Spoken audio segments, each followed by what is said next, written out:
Good morning. Before I say anything else, I want you to notice something. Notice the way your chest rises. Notice the quiet courage it takes just to be here. Notice the invisible work your heart has already done for you today. This moment is not small. This moment is not ordinary. This moment is a doorway. We talk about changing our lives as if it requires noise, announcements, applause, and proof. We talk about transformation as if it needs witnesses. But the deepest changes never introduce themselves. They arrive softly. They arrive like light slipping under a closed door.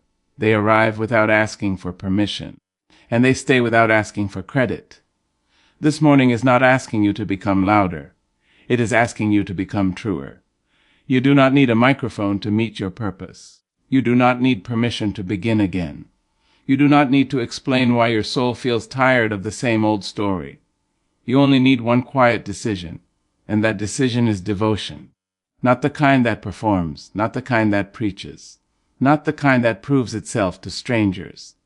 The kind that happens when nobody is watching. The kind that lives between your breath and your belief. The kind that shows up before your phone lights up, before your fear wakes up, before your doubts start their daily roll call. This is a morning devotion that will change your life without a word, because real devotion is not spoken. It is practiced. It is protected. It is repeated. You see, the world has trained us to think that change must be dramatic, that healing must be visible, that growth must be announced.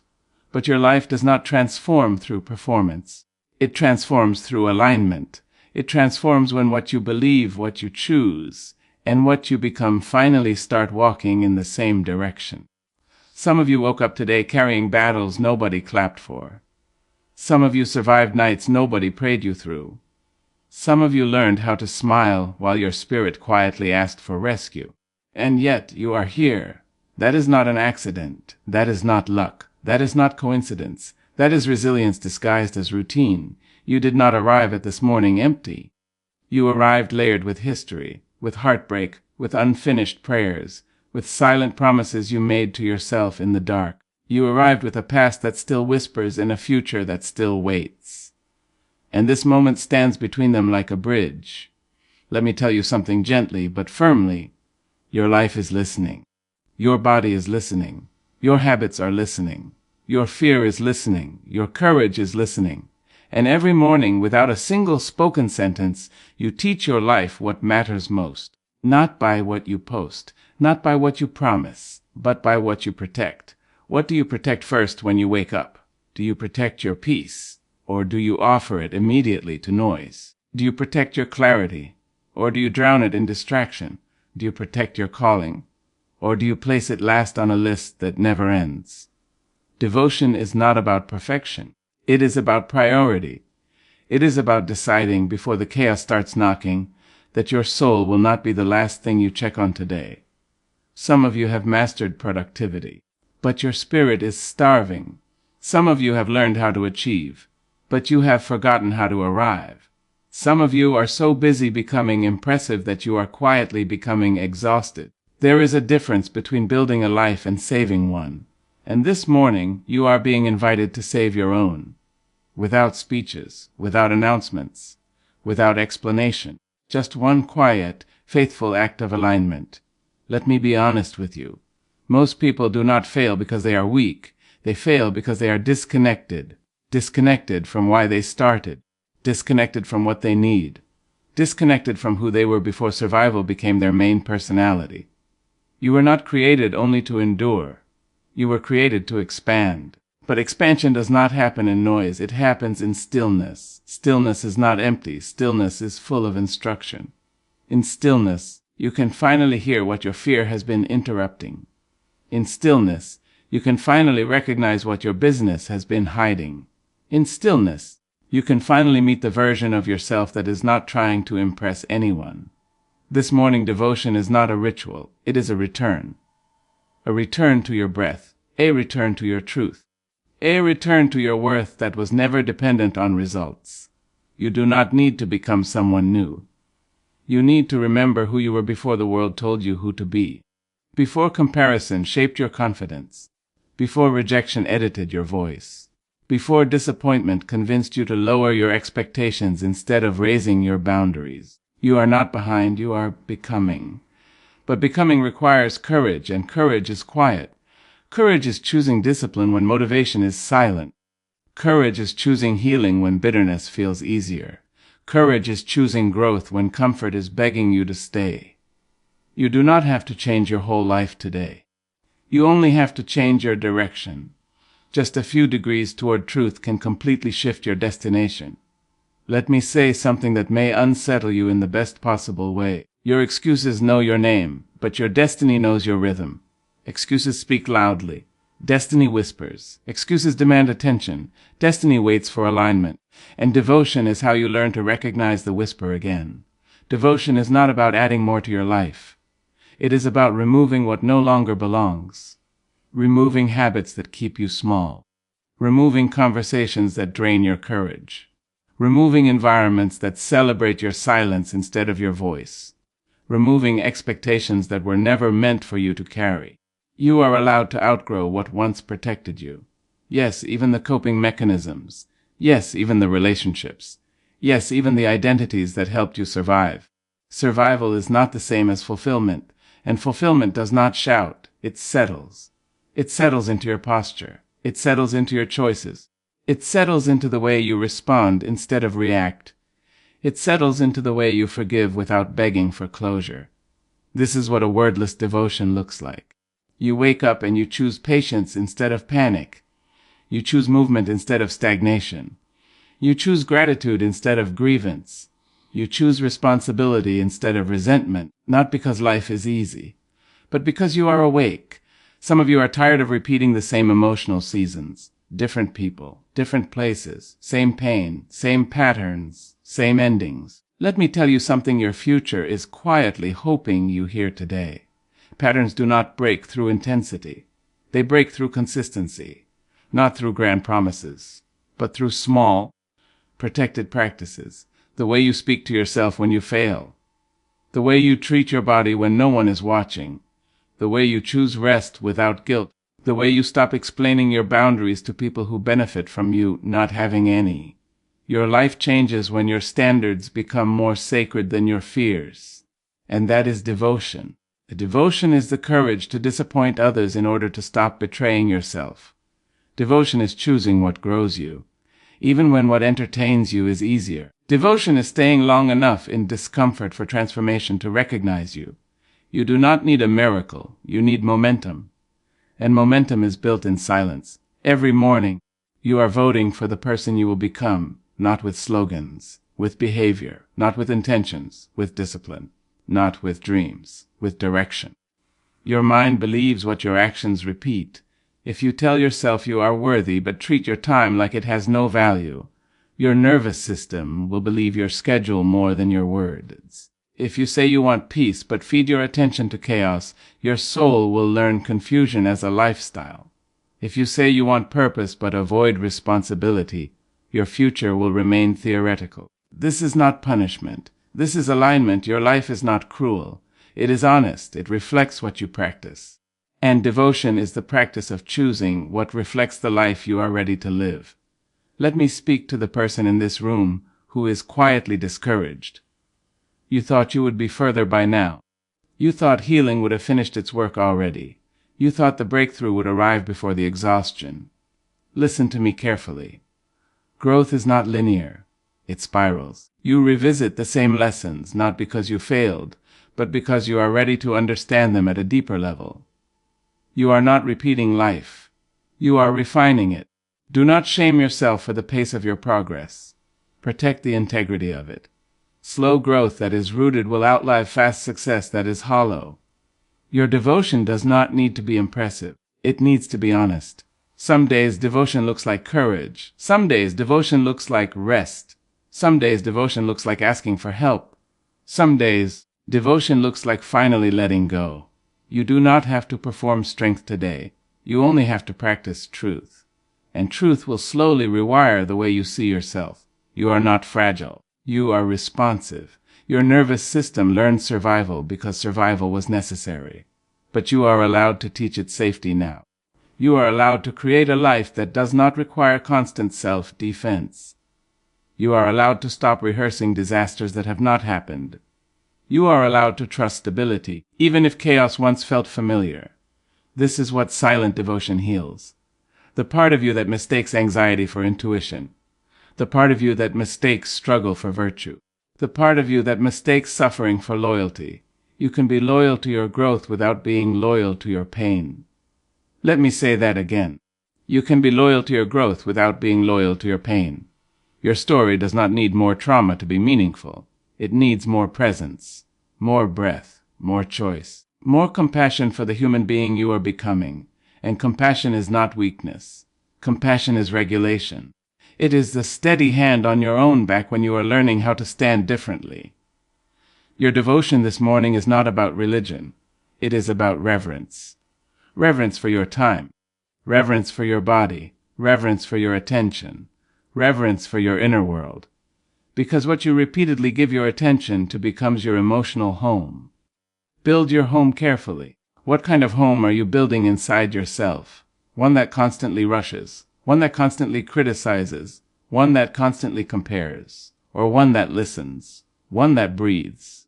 One that forgives. You cannot heal in the same emotional environment that made you sick. So today you begin quietly relocating.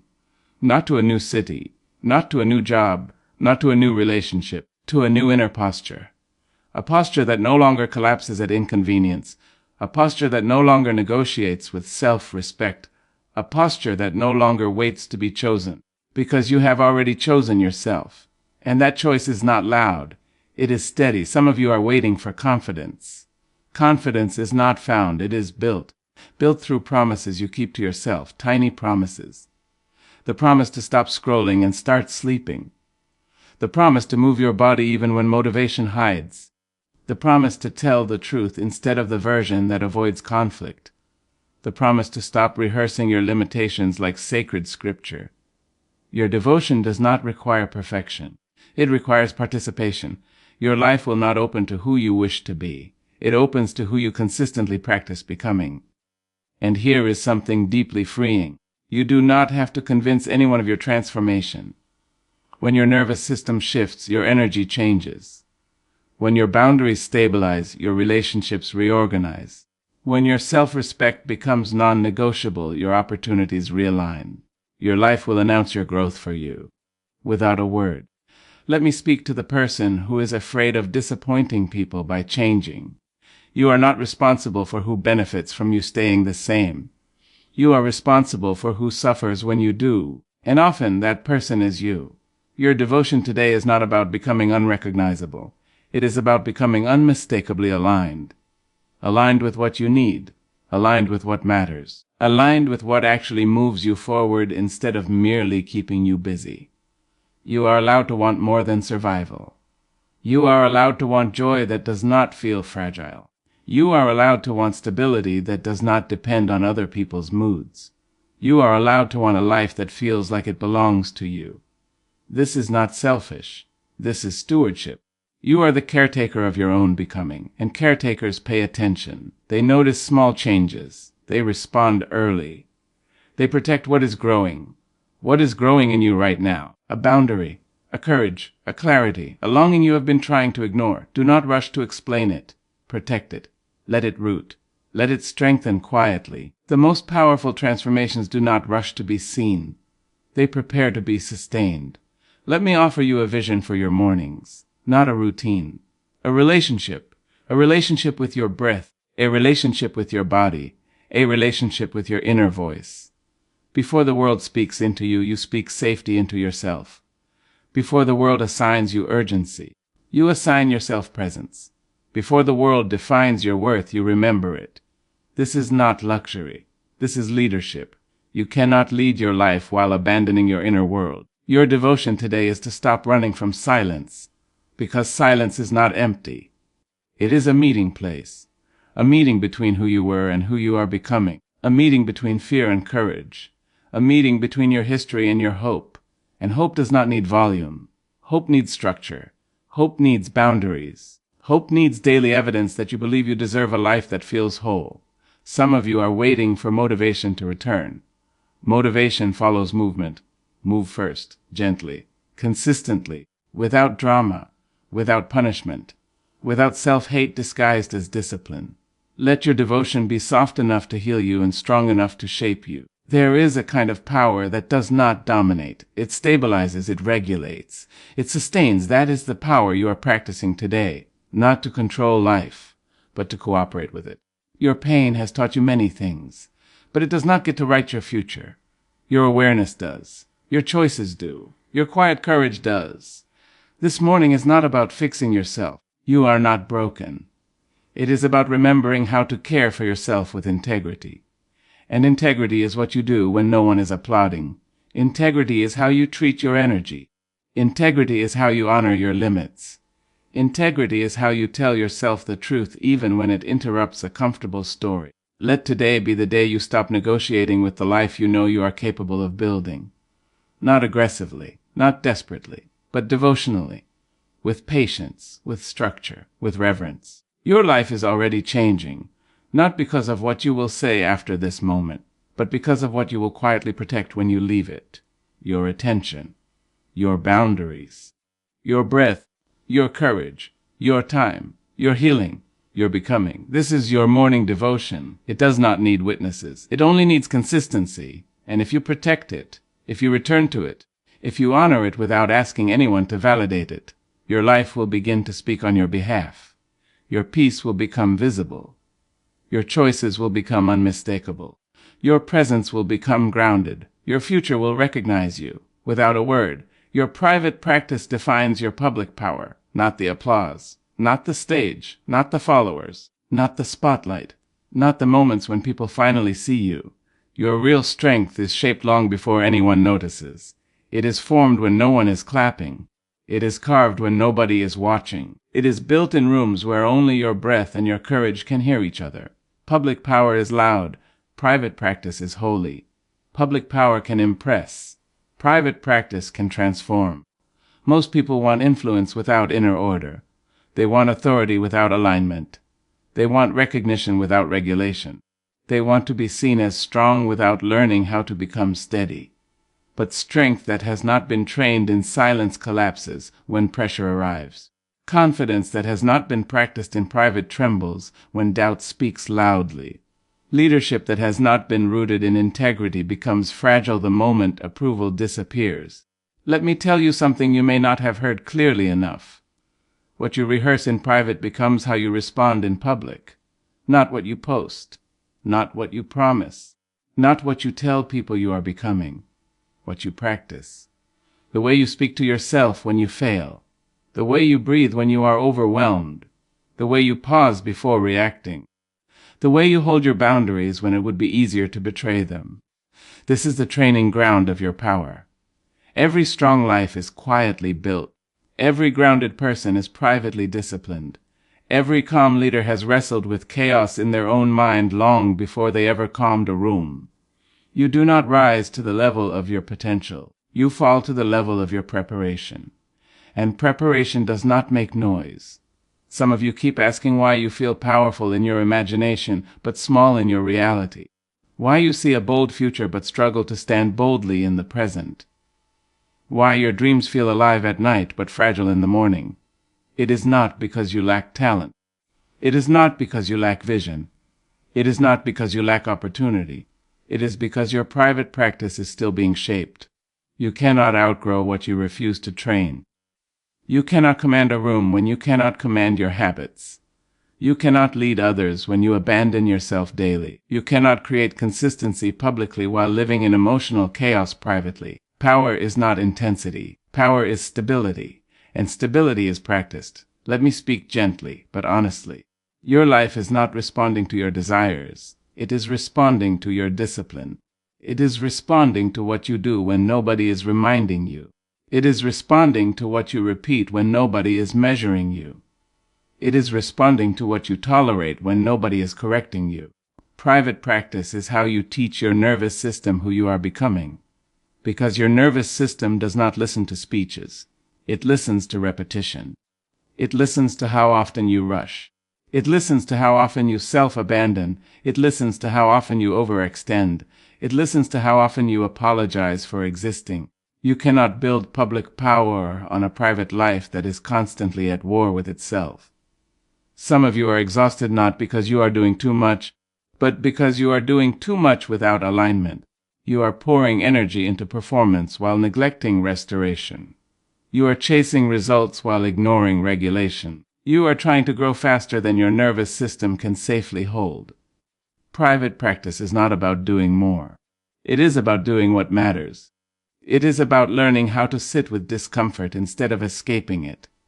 It is about learning how to slow down without feeling guilty. It is about learning how to breathe before you speak. It is about learning how to listen before you react. Your private practice is not glamorous. It is repetitive. It is quiet. It is sometimes boring. It is often uncomfortable. But it is honest. And honesty builds power that cannot be shaken by opinion. The world will test your voice. The world will test your boundaries. The world will test your confidence. The world will test your character. But your private practice prepares you before the test ever arrives. Think about this. The person you become in pressure is not created in the moment.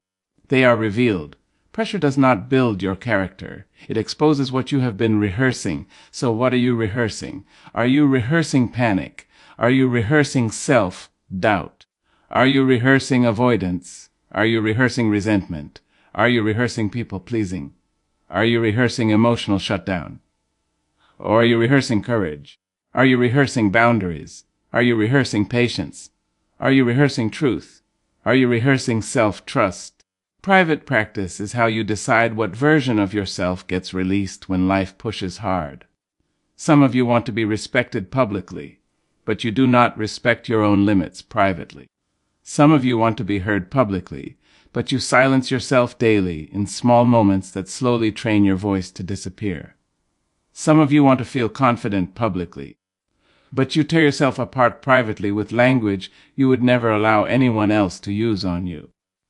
You cannot speak power into the world while practicing violence against yourself in private. Your inner world is not separate from your outer influence. It is the source of it. Let me say something that may challenge you. Your private life is not preparation for your real life.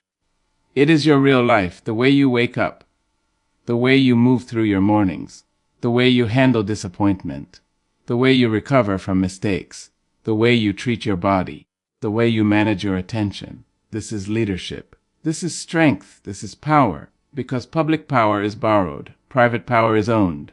Public power can be taken away. Private power cannot be stolen. Public power depends on circumstances. Private power depends on discipline. And discipline is not punishment. It is devotion. It is choosing what serves the future you instead of feeding the comfort of the present you. It is choosing alignment over impulse. It is choosing consistency over intensity. It is choosing regulation over reaction. Your private practice teaches your body that you are safe to grow. Because growth is threatening to a nervous system that learns survival. Some of you learned how to stay small to stay safe. Some of you learned how to stay quiet to stay accepted. Some of you learned how to overperform to stay valued. And now you are trying to become powerful in a system that once trained you to disappear. Of course it feels uncomfortable. Of course your body resists. Of course your mind tries to pull you back into familiar patterns. Private practice is how you gently retrain your system, not through force, through repetition, through daily moments where you choose yourself again. You choose rest without apology. You choose clarity without over-explaining. You choose boundaries without guilt. You choose honesty without softening it to protect other people's comfort. That is power, but it begins in places no one sees. Let me speak to the person who believes they are not ready yet. Ready is not a feeling. Ready is a rhythm. Ready is what happens when your actions stop contradicting your intentions. Ready is when your daily behavior supports the future you keep praying for. Ready is when you stop waiting for confidence and start practicing courage. Courage is not loud. It is consistent. It is the quiet choice to do what aligns with your values even when nobody is validating you. Your private practice is how you build self-trust. And self-trust is the foundation of public power. Because when you trust yourself, you do not need constant reassurance. When you trust yourself, you do not collapse under criticism. When you trust yourself, you do not chase approval like oxygen. You breathe differently. You stand differently. You speak differently. But that posture is built in silence. You cannot fake self-trust. You can only train it. You train it by keeping promises to yourself, small ones. The promise to rest when you are tired. The promise to move your body even when your mind negotiates. The promise to stop scrolling and start sleeping. The promise to speak your truth kindly but clearly.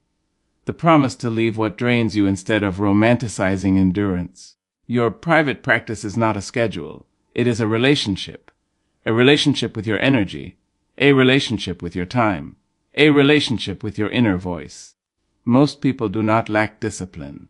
They lack self-connection. They do not listen to their bodies until the body breaks. They do not listen to their emotions until the emotions explode. They do not listen to their intuition until the consequences arrive.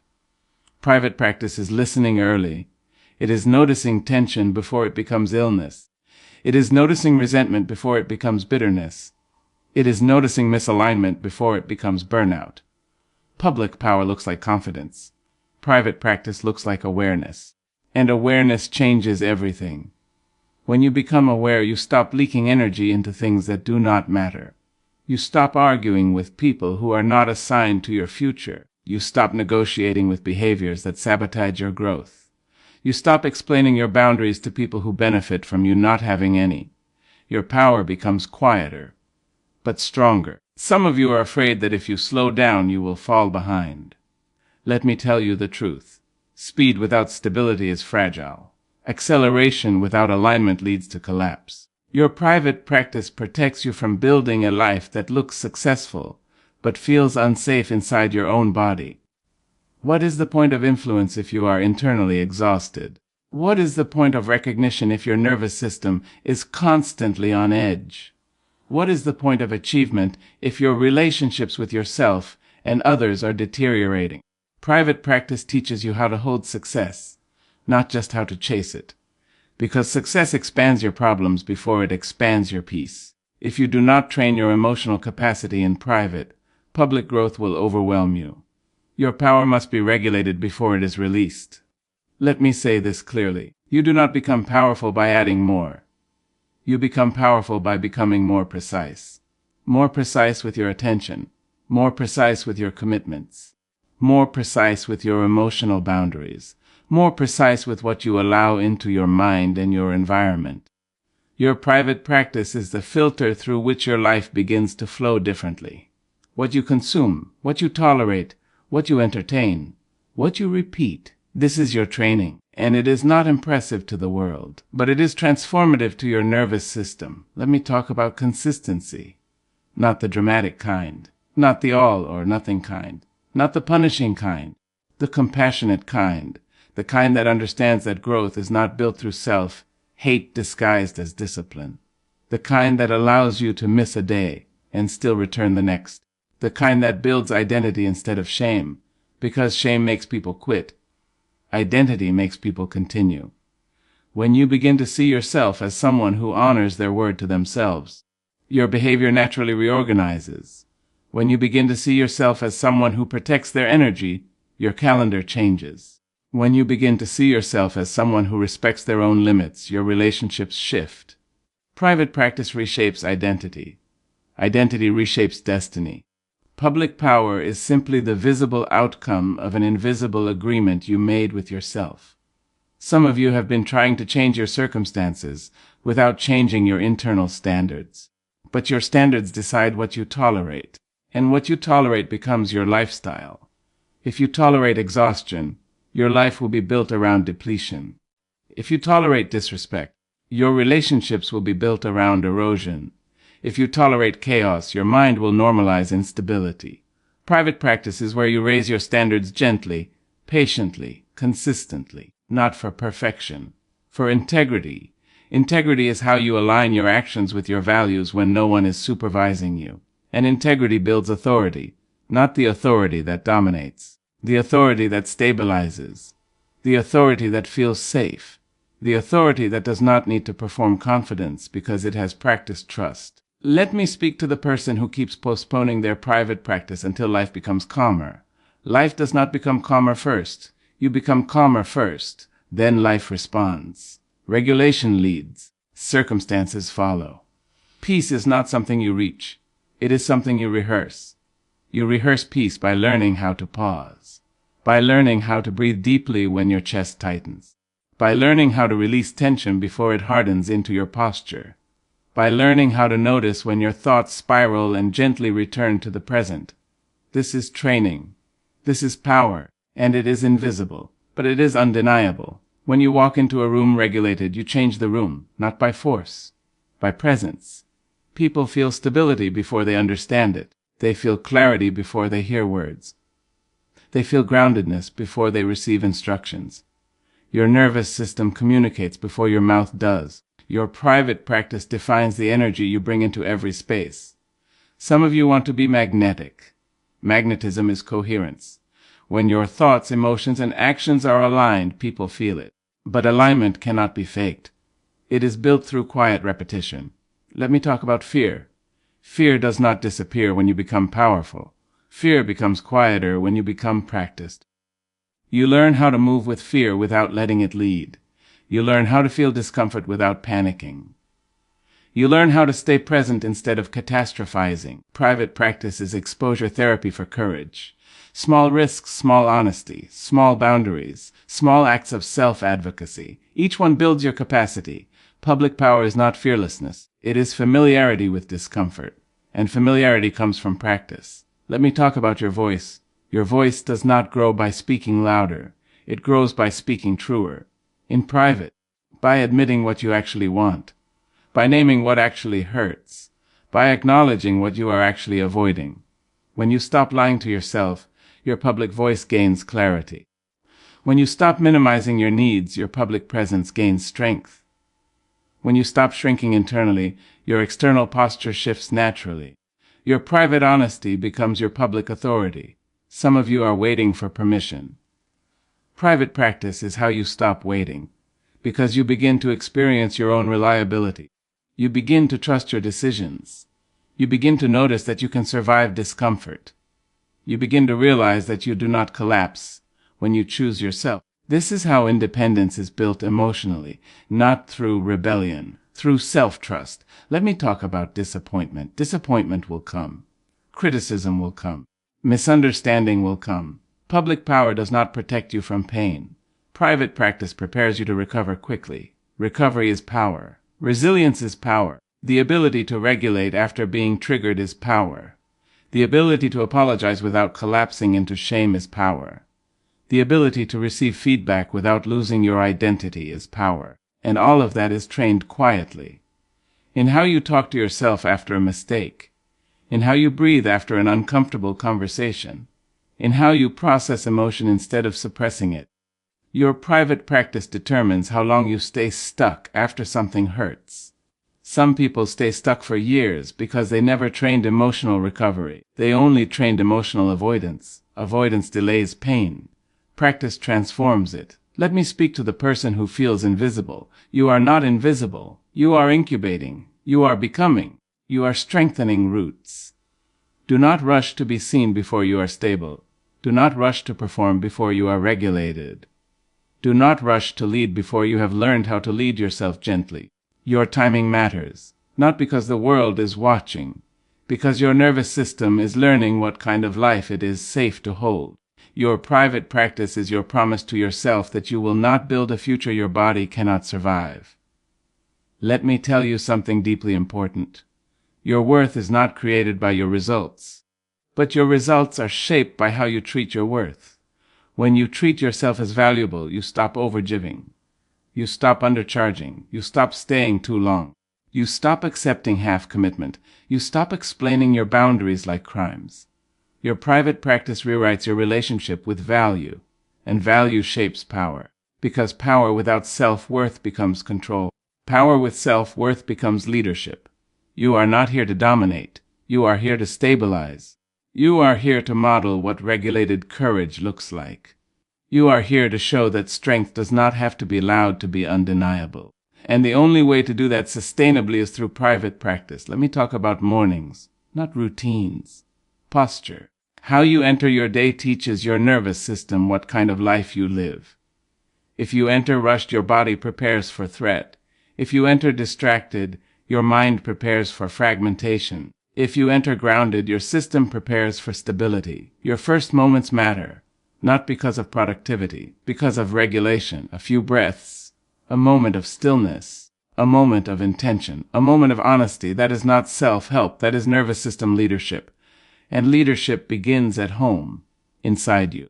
Some of you think your private practice must be perfect to matter. It must be consistent to matter. Gentle consistency builds neural safety. Harsh discipline builds rebellion. You do not need to fight yourself into becoming powerful. You need to support yourself into becoming stable. Stability compounds, over time, quietly, without performance, without pressure, without comparison. Let me speak to the person who feels behind. Behind is a story. Alignment is a direction. When you begin practicing alignment, your life reorganizes faster than you expect. But you must stop measuring your growth by other people's timelines. Your nervous system is not competing. It is recovering. It is learning. It is adapting. Your private practice honors that. Let me say this clearly. You do not rise in public beyond what you can hold in private. You do not speak in public with more clarity than you have practiced internally. You do not lead in public with more compassion than you have given yourself. You do not create in public with more courage than you have trained quietly. Your private practice defines the ceiling of your public power, not your talent, not your luck, not your connections, your training, your regulation, your discipline, your honesty, your self-trust, your ability to stay present, your willingness to choose alignment when nobody is celebrating you yet. This is what builds power that does not collapse when seasons change. This is what builds influence that does not require constant validation. This is what builds leadership that does not depend on control. This is what builds presence that changes rooms without trying. This is what builds a life that feels grounded inside your own body. Your private practice is not small. It is strategic. It is sacred. It is shaping the version of you that will walk into rooms and speak with steadiness instead of performance. It is shaping the version of you that will make decisions without panic. It is shaping the version of you that will trust their own voice without shrinking. It is shaping the version of you that will carry success without losing peace. Your private practice defines your public power.